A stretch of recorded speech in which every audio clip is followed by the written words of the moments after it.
Hey guys, welcome back to another video on my channel. Today we're going to be covering the next update for Trails and Tales Plus. Before we jump into everything that's new, if you enjoy this mod, I have actually got a public server that you can join with this mod on. There is a video that covers it in a bit more detail, which I will link in the description. But if you do want to join, all you have to do is download Forge and the latest version of the mod, and then join with the IP on screen. The first change comes with dig sites. Dig sites chests will now have random items inside of them. They are always 100% of the time guaranteed to have a brush and the lost armor trim, but the other items can be randomly generated. The items are typically not that good. It's most commonly things that you might need while exploring, so food, some dirt blocks, some torches. There is also a chance to get, I think, like diamonds and iron. So it's not the best loot in the world, but it's just a little bit to help you out at the beginning of the survival world. Another change, when you actually breed suspicious sniffers now, they are bred with torchflower seeds. When you actually breed these, they will now actually pop out a suspicious sniffer egg. Now let's cover some new things. The first new thing inside this update, there are 10 new pottery sherds. So let's quickly just cover them.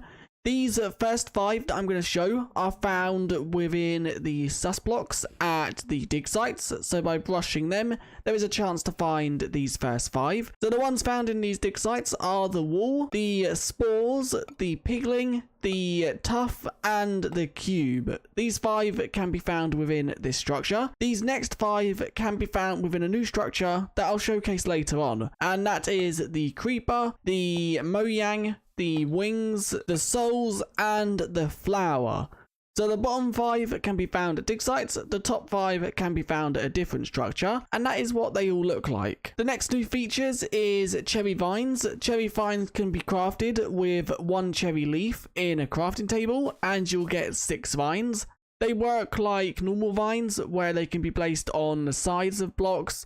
They cannot go on the bottom or tops of blocks. But they're just here to make decorating with cherry a little bit more easier, and to make it so you can actually have some pink vines around your base. The next new feature is layers. These come in the different types of dirt. So you've got mud, you've got rooted dirt, you've got coarse dirt, you've got dirt, and you've got clay.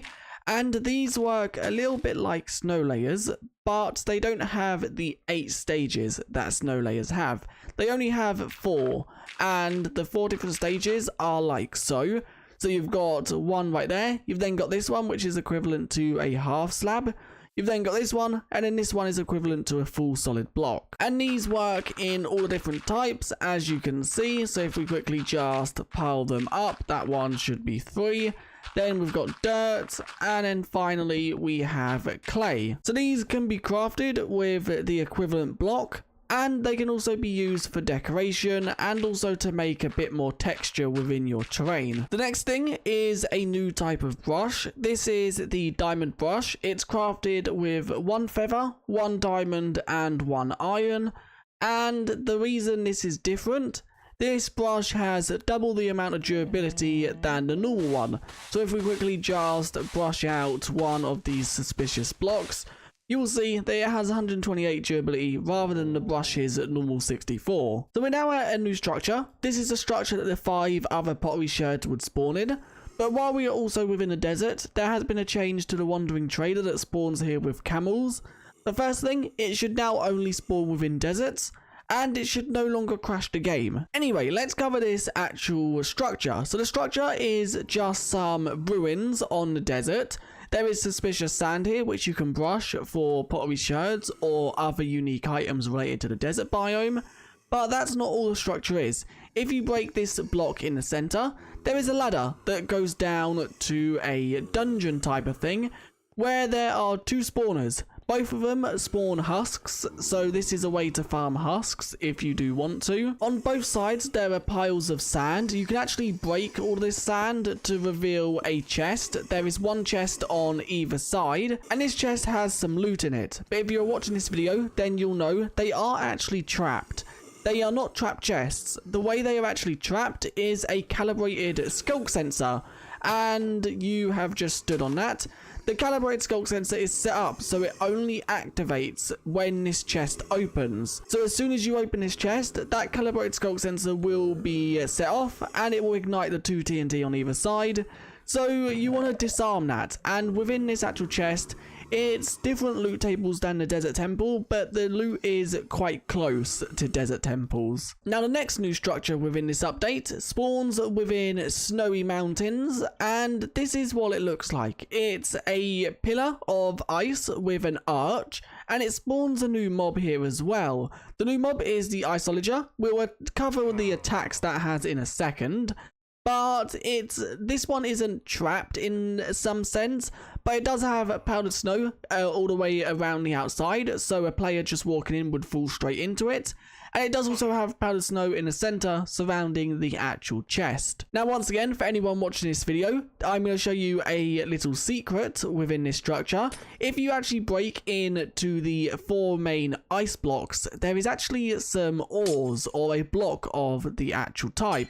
As you can see, there's iron, there's emeralds. Inside of this one, there is a coal block. And inside of this one, there is a diamond block. Inside of the actual chest in the center, there is some custom loot. It mainly just has some food and ice inside of it. It's nothing too major. So the first attack it has, if we quickly just see, it will spawn husks, as you can see right there. And if it actually spawns the husks, you'll then see that it spawns ice above your head. If we quickly just, where did the Iceologer go?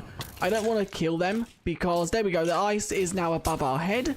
And if that actual ice hits us, let's quickly just try and see if it can hit us. There we go.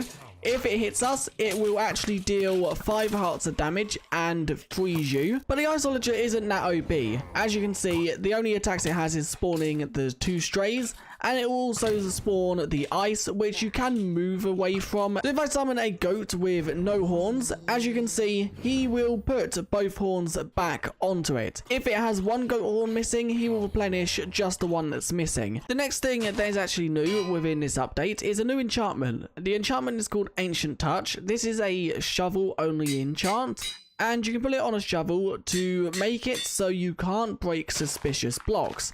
As you can see, we are now going to dig out this trail ruins, but as soon as we find a actual suspicious block, as you can see, I cannot break it, but I can break every other block. So you can actually break around a place and not have to worry about breaking sus blocks, and then you can get every single one of them. One thing though, as you did just see, you can break the block under the suspicious block and it will still fall and break.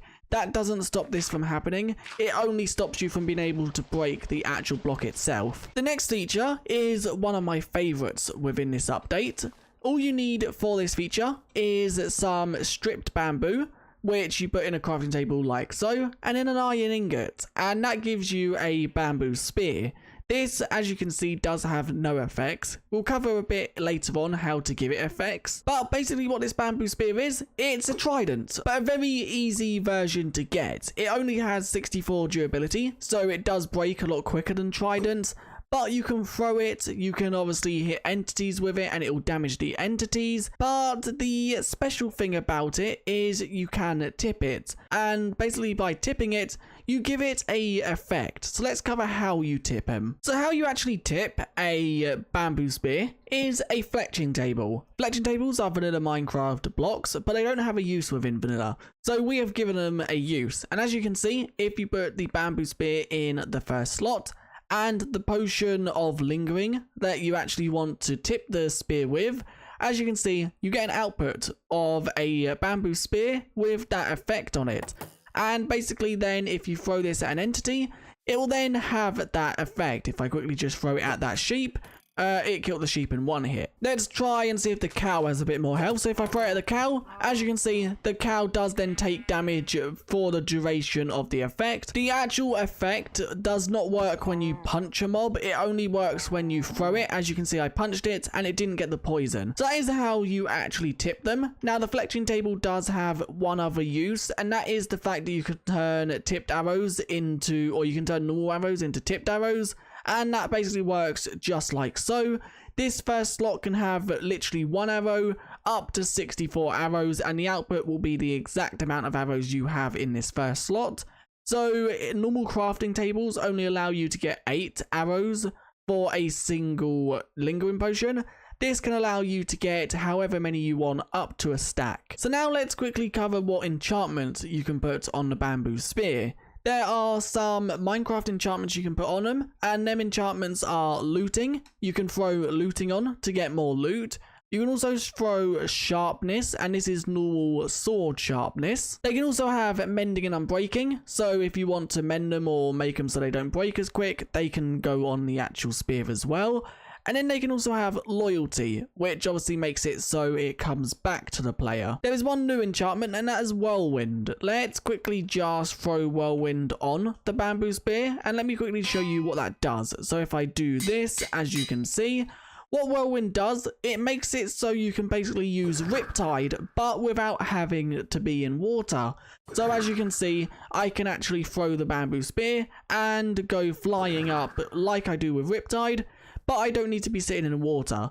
Now you cannot spam this, so I can't just go into the air and keep spamming it. You have to be on a solid block for this to actually work. The last thing about bamboo spears, here is every single type. They are all within the creative inventory, so you can mess around with them in creative mode if you want. But it's basically whatever potion effect has a lingering potion has a bamboo spear assigned to it. The next feature within this update is a new workstation. The actual workstation doesn't have a villager profession, but you can craft it to make it useful. How it's crafted is 4 planks like so, and then 2 netherite ingots on top, and that gets you a replication table. What this table does, it's quite an OP table. So you want to put a diamond in the first slot and an ender pearl in the second slot to get yourself a replication core. These will actually cost levels to craft, and you can actually replicate smithing templates. You can also replicate banner patterns, enchantment books, music discs, and shards. So once you actually craft your replication core, these do not stack, they only stack up to 1. You can then replicate any of these above items by just putting them in the actual replication table. And as you can see, you get 2 in return. Once again, it does cost XP to actually do. But there is a difference about this table. This table, because it's actually quite OP, and it only costs 2 netherite ingots, which is a lot, but it's not like insanely expensive. There is a 5% chance that when you actually make a recipe within this table, that it could actually break. So you need to kind of be careful with the table, because it works kind of like anvils, but there are not 3 different stages, there is only the 1 stage. And if you hit that 5%, the table will just completely disappear. We are now heading over to the Lost Lands biome. That's because there is a new mob that spawns here. This biome has had some tweaks. The actual creepers, endermen and axolotls will now spawn here less commonly. So you will still find them, they just won't spawn in big massive groups like they did before. To make this biome a lot harder, this new mob spawns. Mob C, also known as the Starve. Now, as you can see, it does blend in with the actual biome, so it's not that easy to find. But it is an aggressive mob, so it will actually attack the player. They are very weak as well. You can normally 1 to 2 hit them, so they're not like too OP. But what this mob does is it will actually bite the player and remove enchantments that the player has on tools and armor, and also enchantment books. I've actually had to re-record this clip because I made some final changes to it. There is a 50% chance that when it bites you, it will remove an enchantment. As you can see, we currently have sharpness 3. If it bites me, there is a 50% chance that it will remove it 1 level at a time. But there is a way to actually make it so it doesn't remove enchantments. And the way to make it so it doesn't remove enchantments from you, you have to have, if we quickly just get rid of this one, you have to have lapis trimmed armor. And this works by just having 1 piece, so let's just have lapis trimmed boots. If we currently let these attack me, I currently have sharpness 5, and as you can see, because I have the silence armor trim, that is the lapis rarity, it is not actually removing the enchantment. As soon as I remove these, as you can see, it is now actually removing the enchantment. You need to make sure you have at least 1 piece of armor that is lapis trimmed. The pattern or the armor material doesn't matter, only the trim material. Now let's cover the final feature within this update, and that is a new block in the center of ancient cities. there is a 100% chance that this will spawn, so you don't have to explore a load of different ancient cities to find this block. And how the block works is you right click echo shards onto the actual block. Once you have actually given it 4 echo shards, if you then click it again, it will spawn a new mob. This mob is a kind of boss. It's more like Ravengers, where it's a boss but not really a boss. Now the thing about this actual mob is if you are out of its actual range for melee attack, it will spam Wither Skulls at you. If you get within its melee range, it will then melee attack you. And the best way to fight this mob is by melee attacking it. If you run, build up, and try and bow spam it, it will just spam the Wither Skeleton Skulls at you, which are quite OP. So if we actually kill the mob, as you can see, it's not that difficult. But it is a lot more difficult if you do run and try to avoid the mob. If you kill the mob, it will grant you a smithing template of the Echo type, and this can be turned into a new armor type. So alongside the actual smithing template, you will also need some Echo ingots, which are crafted with 4 netherite scrap and 4 Echo shards, and that will get you 1 Echo ingot, which you can then throw into the crafting table with a smithing template, and then any piece of netherite armor or netherite tool will give you a Echo piece of armor or tool in return. This is very expensive in the case of you need netherite armor, and you'd also need 4 netherite scrap to get this.